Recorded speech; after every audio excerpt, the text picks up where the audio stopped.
live in today, almost to a T. It talked about how there would be terrorist attacks, that terrorist attacks would be used to control people and get them, you know, to give up their civil liberties. It talked about escalating wars that have happened. It talked about a rise in UFO sightings and UFOs being covered in the mainstream media. But it also talked about the world being controlled by shape-shifting reptiles that live in the center of a hollowed-out Earth and exist in the fourth dimension. Point for point for point, almost everything in that book has been proved to be, in a way, true, aside from that final thing, shape-shifting reptiles that control the Earth.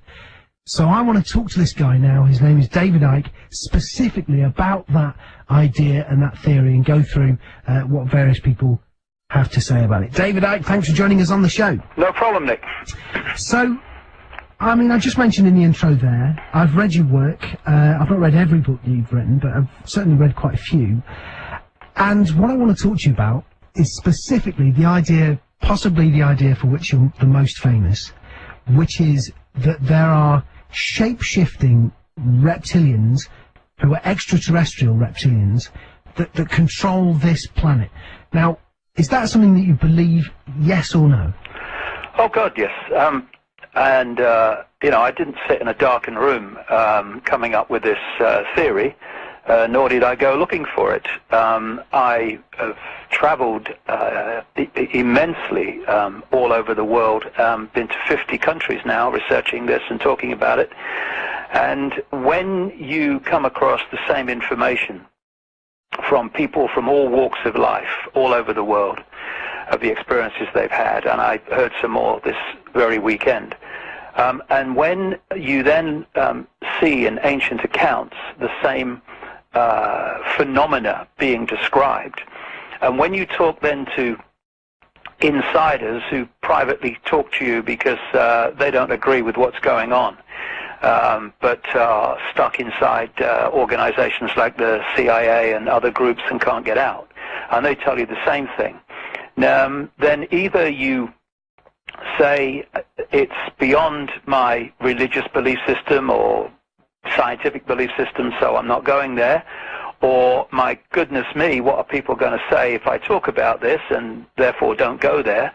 Or you can be like me, who doesn't give a damn what people think of him. I'm interested in what's going on, and I don't edit information by fear of what people will say about it, nor fear of consequences in any way, shape or form.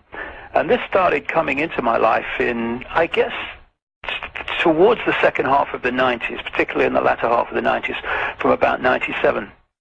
And it took the form of meeting people who were telling me of their experiences, of seeing people, often in positions of power, but not always, change from a human form to a reptilian form and then back again in front of their eyes.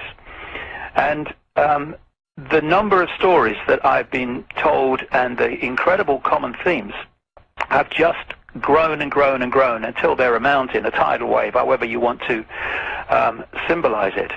But well, most famously, it's the idea is that the royal family are shape-shifting reptiles, or members of the royal family. Well, yeah, and let me put some history on this. Wherever you look, Nick, all over the world, in among native peoples and ancient accounts, you find a common theme, and that is of an interbreeding between humans and a non-human race, which over and over takes a reptilian form to create hybrid bloodlines, a fusion of the DNA. Now, hang on, if I can just interrupt you there. I heard you talk about that, and I went down to London where there's a museum, and they have Sumerian texts which talk about the gods having sex with people.